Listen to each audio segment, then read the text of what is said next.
자, 조금 더 지켜보자 분위기 속에 매매보다 전월세 선호한다는 부산일보 기사가 있어서 가져왔습니다. 보시면 1에서 3월달 부산 지역 아파트 매매 시장은 조금 더 지켜보자의 분위기가 컸다.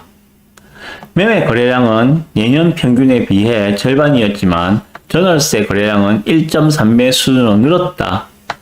전문가들은 이를 두고 시장 상황에 대해 어두운 전망이 작용한 것으로 보고 있다. 자, 매매는 줄고 거래는 늘었다고 보고 있습니다. 팩트 조금만 더 보고 드리고 싶은 말씀 드릴게요. 자, 1월달에서 3월달 부산 지역 매매 거래량은 5,750건이다. 석 달 동안. 그래서 1월달에서 3월달에 평균 거래량의 56% 수준이다. 아직까지 거래량 회복이 많이 안 되었다. 작년에 거래 절벽은 벗어났지만은, 그래서 거래는 어느 정도 되긴 합니다만은, 그래도 평년에 비해서는 아직까지 절반이 조금 넘는 수준의 거래량을 보이고 있다. 라고 하고 있습니다. 반면에, 전월세 거래량은 평균 거래량보다 훨씬 많다고 합니다. 그러면 수요자들이 매매보다는 전월세를 선택하는 경우가 많았던 셈이다 라는 이야기입니다. 보시면 팩트는 여기 보시면 나옵니다. 표가 나오거든요. 자, 1월달, 2월달, 3월달에 매매 거래량 1,300건, 2,100건, 2,300건 매매 거래량이 조금씩 늘고는 있습니다. 그죠? 그렇지만 평균 거래량보다는 절반 정도 수준이다 라고 보시면 됩니다. 참고사항 말씀드리는데, 매매 거래량이 가장 많은 달은 1년 중에서 가장 많은 달은 매매 거래가 가장 많은 달은 3월달과 10월달입니다. 흔히 봄장, 가을장 이야기 하는데 3월달과 10월달이 매매 거래량이 가장 많은 달입니다. 그래서 보시면 3월달 같은 경우에 1월달, 2월달에 비해서 월 평균 거래, 얘는 전체 몇 년 정도의 전체 평균을 놓고 데이터를 뽑았을 때 월 평균 거래량이 3월달이 1월달이나 2월달보다 제법 많이 높은 것을 보실 수 있을 겁니다. 맞죠? 그죠? 예. 4,000건이었는데 평균은, 실제 거래된 건 2,300건이다. 그리고, 자, 전월세 거래량을 보세요. 전월세 거래량의 월 평균 거래량은 약 4,000건 초반 수준입니다. 그런데 지금 2월달에 6,000건을 넘었고 3월달에도 5,500건을 넘어서 거래가 되고 있습니다. 이게 팩트예요. 현재 부산에서. 자, 그러면 요것만 보고 말씀드리겠습니다. 다른 밑에 내용은 보실 거 없고요. 일단 요까지가 중요한 내용이니까.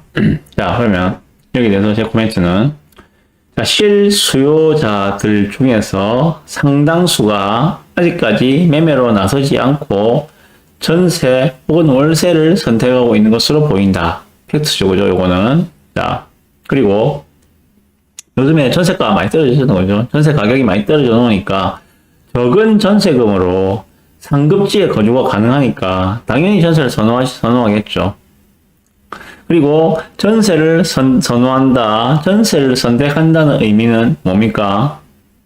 2년 뒤에도 집값이 오르지 않을 가능성이 매우 높다. 그래서 나는 지금 집을 안 사고 전세를 택하는 것이다. 앞으로 2년 뒤에 집값 전망이 좋지 않다고 보는 분들이겠죠. 그렇기 때문에 전세를 택하는 거겠죠. 만약에 2년 뒤에 지금보다 집값이 올라 있을 거야 라고 생각하시는 분들은 전세를 택하지 않겠죠. 어떻게든지 매매를 선택을 하시겠죠. 그래야지 그에 대한 시세 차익을 내 몫으로 가져올 수가 있으니까. 전세는 전세금만 돌려받으면 끝이잖아요. 그죠? 자, 문제는 그러면은 현재는 전세가가 많이 낮다고 말씀드렸습니다. 예를 들면 동네 레미안 아이파크 이제 2년 다 돼가지고, 그죠? 2년 멀었나? 아니 멀었구나.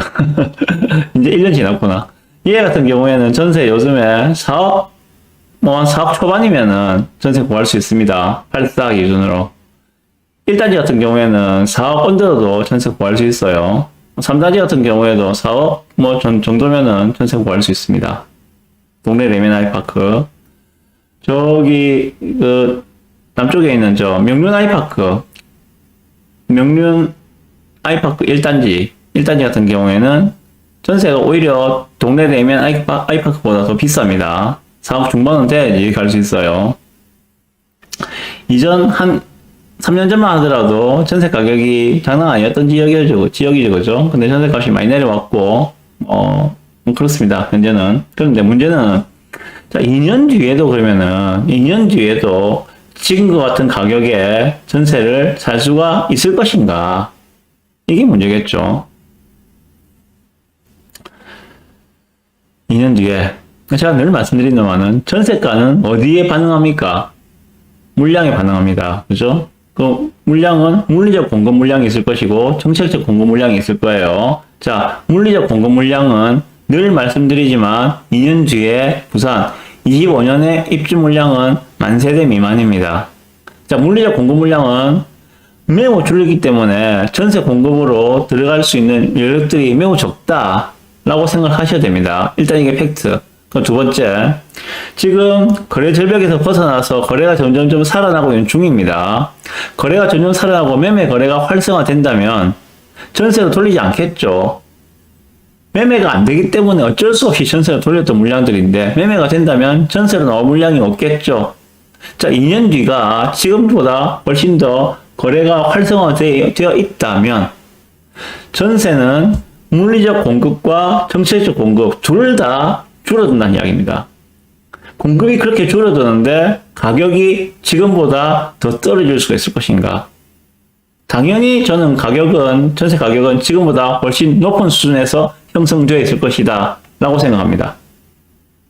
물론 임대차 입법으로 인해서 계약갱신 청구권을 사용하게 되면은 집주인이 실거주를 하러 들어가지 않는 이상 5%만 이상해서 2년 더 살 수는 있습니다만 집주인 들어간다고 하면은 나가줘야 돼요. 나가주고 2년 뒤에 지금보다 훨씬 오른 전세 가격으로 다시 전세를 구해야 하는 문제가 생길 수 있다는 것들입니다. 감안하고 전세를 선택하셔야 됩니다. 2년 뒤에 전세 가격이 그렇게 높아지는 상황이 온다면, 지금보다 높아지는 상황이 온다면, 그리고 입주 물량 자체도 줄어드는 상황이 온다면 매매 가격 또한 전세 가격이 올라가면 매매 가격도 같이 떠밀려서 올라가 있을 가능성이 매우 큽니다. 다시 말해서 지금보다 전세 가격은 무조건 올라가 있을 것이고 매매 가격도 지금보다 올라가 있을 가능성이 매우 크다. 2년 뒤에는. 이렇게 말씀드리고 싶습니다. 명심하십시오. 전세 가격은 2년 뒤에 지금보다는 무조건 올라 있을 겁니다. 전세자금 대출금리가 6%, 7% 가지 않는 이상에는 전제를 달았습니다. 전세자금 대출금리가 6%, 7%, 8% 이렇게 가지 않는 이상 현재처럼 4% 정도 수준의 전세자금 대출금리가 나오는 상황이 2년 뒤에도 계속된다면 2년 뒤에 전세 가격은 무조건 올라 있습니다. 2년 뒤에 전세 가격이 무조건 올라 있다면 매매 가격도 같이 떠밀려서 올라가 있을 가능성이 매우 큽니다. 이렇게 마무리하겠습니다. 요 꼭지는요.